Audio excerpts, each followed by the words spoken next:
আসসালামু আলাইকুম। আশা করি প্রত্যেকে ভালো আছো। আজকে আমি এসেছি হায়ার ম্যাথ ফার্স্ট পেপারের দশম অধ্যায় যোগজীকরণ অধ্যায় থেকে আসা বরিশাল বোর্ড 2025 সালে যে সৃজনশীল প্রশ্নটা এসেছিল এইটা সমাধান করে দিব। আমি তোমাদের সাথে আছি মোহাম্মদ নাজিয়াত হাসান। আমার চ্যানেল নতুন হয়ে থাকলে চ্যানেলটা অবশ্যই সাবস্ক্রাইব করে রাখবে। ডিসক্রিপশন বক্সে আমার ফেসবুক পেজের লিংক দেওয়া আছে, ওইখান থেকে জয়েন হতে পারো। তাহলে এই প্রশ্নটা সমাধান করে দেওয়া যাক। দেখো এই প্রশ্ন উদ্দীপকে এফ অফ এক্স একটা ফাংশন দিয়েছে, জি অফ এক্স একটা ফাংশন দিয়েছে, আলোকে প্রশ্নগুলো সমাধান করতে হবে। সো ক নম্বর প্রশ্ন বলছে দেখাও যে integration tan x equal ln sec x plus C. So আমাদের এইটা দেখাতে হবে। সো আমরা কিন্তু নরমালি জানি হচ্ছে x এর সাপেক্ষে tan x কে যদি হচ্ছে যৌগজীকরণ করা হয় সেটার ফর্মুলা হিসেবে আমরা জানি হচ্ছে ln sec modulus of sec x plus হচ্ছে c। বাট আমরা ডিরেক্টলি এখান থেকে যদি ওইটা লিখে দিই তাহলে তো হবে না, আমাদের দেখাতে হবে। দ্যাট মিন্স এটাকে আমাদের প্রমাণ করে দেখাতে হবে যে এখান থেকে ডান পক্ষ ওইটা কিভাবে আসে। আচ্ছা দেখো আমরা প্রমাণ করে দেখাচ্ছি। তাহলে এখানে কি আছে tan x পাওয়ার হচ্ছে 1, যদি এখানে tan স্কয়ার থাকতো এখান থেকে আমরা sec স্কয়ারে কনভার্ট করতে পারতাম, আর sec স্কয়ার কে কিন্তু হচ্ছে যোগজীকরণ করা যেত। বাট এখানে তো tan স্কয়ার নাই, জোর করে কি tan স্কয়ার বানাবো? না, দরকার নাই। এটাকে আরেকটা আমরা কাজ করতে পারি। দেখো যখনই tan cos দেখবো সেটাকে আমরা sin cos এ কনভার্ট করতে পারবো। সো এ হচ্ছে tan x কে আমরা লিখতে পারবো হচ্ছে sin x divided cos x, আর এখানে আছে dx। এখন কি করব, যখনই ভগ্নাংশ আসবে তখনই দেখে তুমি চিন্তা করবা যে নিচে যে হর যেইটা আছে এই হরকে যদি হচ্ছে অন্তরিক অঙ্ক যদি লবে পাওয়া যায় তাহলে কিন্তু একটা ফর্মুলা আছে লন সামথিং, আর এখানে কিন্তু খেয়াল করে ডান পক্ষে কিন্তু লন আছে। সো আমাদের এই ফর্মুলা ইউজ অবশ্যই করতে হবে। সো দেখো এইখানে হর কি আছে, দেখো হর আছে হচ্ছে cos x, তাই তো। দেখো cos x কে যদি হচ্ছে x এর সাপেক্ষে যদি আমরা অন্তরীকরণ করি তাহলে কি হয় দেখো, আমরা জানি cos x কে x এর সাপেক্ষে অন্তরীকরণ করলে হবে মাইনাস sin x। এখানে sin x আছে, মাইনাস sin x আসছে না, মাইনাসটা আমরা কি করতে পারবো হিসাবের সুবিধাটা বাইরে কিন্তু পাঠিয়ে দিতে পারবো, সেহেতু আমাদের সমতা মেনটেন করতে হবে। সো দেখো এইখানে কি আসতেছে, এইখানে আমরা এভাবে লিখতে পারি। দেখো cos x উপরে আমরা যেহেতু ওই ফর্মুলা ইউজ করব, নিচেরটাকে অন্তরীকরণ করলে উপরেরটা পাওয়া লাগবে। মাইনাস sin x লিখলাম, dx লিখলাম, হইলো। বাট এখন সমতা মেইনটেইন হয়নি। কেন সমতা মেইনটেইন হয়নি? দেখো এইখানে ছিল প্লাস, এইখানে আমি লিখছি মাইনাস, সমতা করার জন্য সামনে একটা মাইনাস দিলাম, মাইনাস মাইনাসে প্লাস, আগে লাইন হলো। আমাদের লাভটা কি হলো? দেখো লাভটা আমরা হচ্ছে ফর্মুলাটা হচ্ছে এরকম, ফর্মুলাটা হচ্ছে ধরো f অফ x এর একটা ফাংশন দিয়েছে, সেটাকে যদি অন্তরীকরণ করা হয় সেটাকে হবে হচ্ছে a প্রাইম অফ x, যদি উপরে দেয়া থাকে dx এর সাপেক্ষে অন্তরীকরণ করা হয় তাহলে সেটার অ্যান্সার হবে কিন্তু ln modulus of f of নিচেরটা, f অফ ফাংশন নিচেরটা প্লাস হচ্ছে c। তাই তো এই ফর্মুলা ইউজ করব। দেখো মাইনাস এর সামনে থাক, আর এখানে দেখ এইটাকে অন্তরীকরণ করলে উপরেরটা পাবো, সেহেতু লিখতে পারো মাইনাস ln মডুলাস অফ নিচেরটা cos x প্লাস c।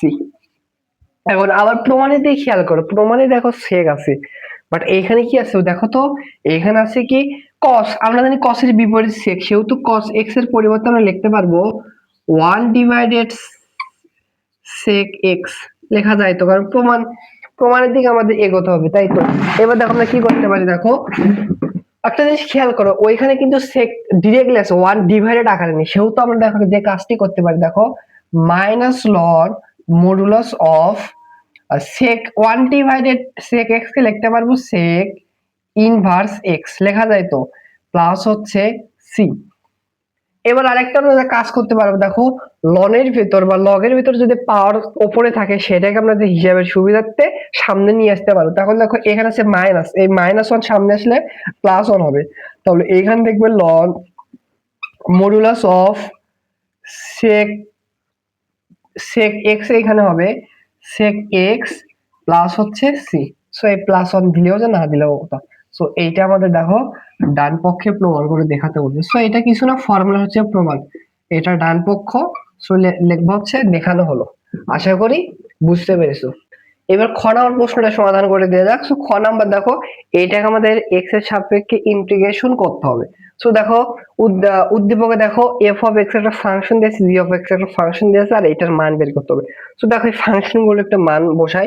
এখানে দেখো F of x minus one এর ফাংশন দেওয়া আছে, বাট উদ্দীপকে দেওয়া আছে কিন্তু এফ অফ এক্স এর জাস্ট ফাংশন। আমাদের F of x minus one এর ফাংশনটা বের করে দেখো। অতএব F of x minus one এর ফাংশনটা হবে দেখো, এইখানে এক্স এর পরিবর্তে বসবে এক্স মাইনাস ওয়ান, তাহলে এক্স এর পরিবর্তে বসবে এক্স মাইনাস ওয়ান প্লাস হচ্ছে ওয়ান।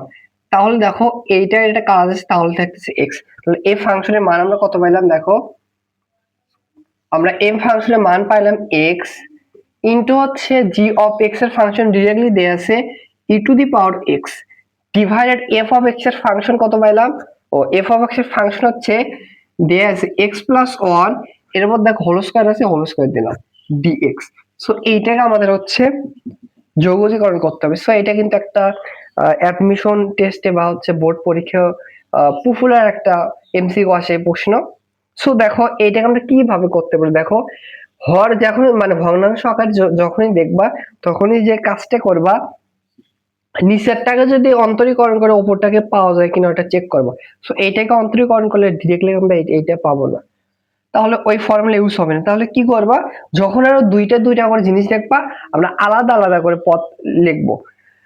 তখন দেখো এখানে একটা জিনিস খেয়াল করো, আলাদা আলাদা করেও লাভ নেই, ওয়ান ডিভাইডেড এইটা লিখে আবার ওয়ান ডিভাইডেড এইটা লিখেও লাভ নেই। এখানে যদি যোগ বিয়োগ থাকতো তখন আমরা আলাদা করে লিখে লাভ হইতো।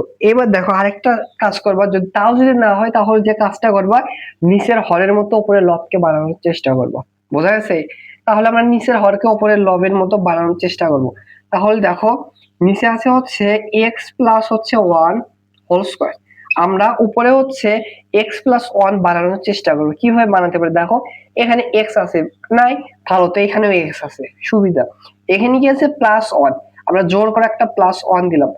শুধু জোর করে প্লাস ওয়ান বা কোনো কিছু দিলে হবে না, ম্যাথমেটিক্স এর ক্ষেত্রে সেটাকে সমতা করতে হবে। সো এখানে প্লাস ওয়ান লিখেছি, সমতা করার জন্য জাস্ট মাইনাস ওয়ান দেবো।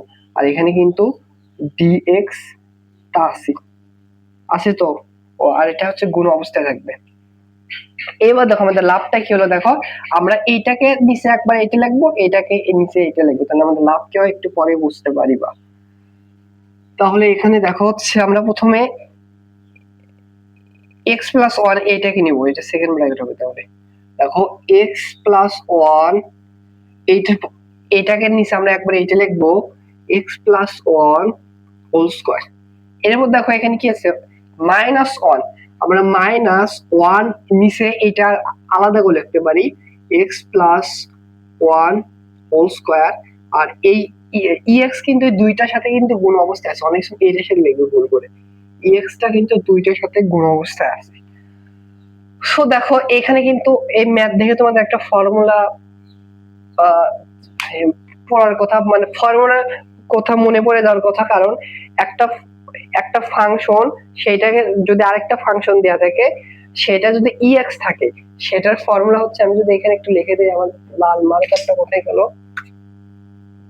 দেখো ফর্মুলাটা হচ্ছে এরকম, ধরো ইন্টিগ্রেশন ex যদি গুণ থাকে, এখানে একটা ফাংশন ধরো দেয়া আছে হচ্ছে f অফ x এর একটা ফাংশন দেয়া আছে, f অফ x এর একটা ফাংশন দেয়া আছে, ওই ফাংশনকে যদি অন্তরীকরণ করা হয় আর প্লাস আকারে যদি থাকে, f অফ x এর ফাংশনকে যদি হচ্ছে অন্তরীকরণ করা হয় তাহলে হবে হচ্ছে a প্রাইম অফ x। এটাকে যদি হচ্ছে x এর সাপেক্ষে অন্তরীকরণ করা হয়, মানে এরকম ফরম্যাটে থাকে, সেটা কিন্তু অন্তরীকরণের রেজাল্টটা হয় হচ্ছে e two the power x into হবে f অফ x, মানে এটাকে অন্তরীকরণ করা হয় প্লাস হচ্ছে c। দেখো এরকম ফরম্যাটে কিন্তু e two the power x টা গুণ অবস্থায় আছে। এবার আমাদের কি করতে হবে, প্রথমে যে এটা আছে বা দ্বিতীয় থাকতে পারে, ডাজন্ট ম্যাটার, কোনটাকে অন্তরীকরণ করলে যদি মানে ওইটাকে অন্তরীকরণ করে যদি আরেকটা পাওয়া যায়, তাহলে কিন্তু আমরা এই ফর্মুলাটা ইউজ করতে পারবো। সো দেখো তাহলে এইটাকে আরেকটা আমরা মডিফাই করে নিতে পারি। দেখো এখানে আছে x প্লাস ওয়ান একটা, নিচে আছে x প্লাস ওয়ান দুইটা, তাই তো? তাহলে দেখো আমরা x প্লাস ওয়ান ধরে নিচে এটাকে কাটলে নিচে থাকবে, উপরে থাকবে হচ্ছে ওয়ান ডিভাইডেড হচ্ছে x প্লাস ওয়ান। তাহলে এখানে আছে minus 1 divided x plus 1 whole square. এই ফর্মুলা তোমাদের ফর্মুলা প্রথম ই টু দি পাওয়ার এক্স এখানে আছে, তো এখানে লিখলে ডাজন্ট ম্যাটার, একই হবে গুণ অবস্থায়। তোমাদের বোঝার সুবিধার্থে ই টু দি পাওয়ার এক্স আমরা একটু প্রথমে লিখলাম, ডিএক্স হবে। এইবার দেখো, দেখে তোমাদের চেনার কথা, এখানে মনে মনে এইটাকে এক্স ধরো তোমাদের বোঝার সুবিধার্থে।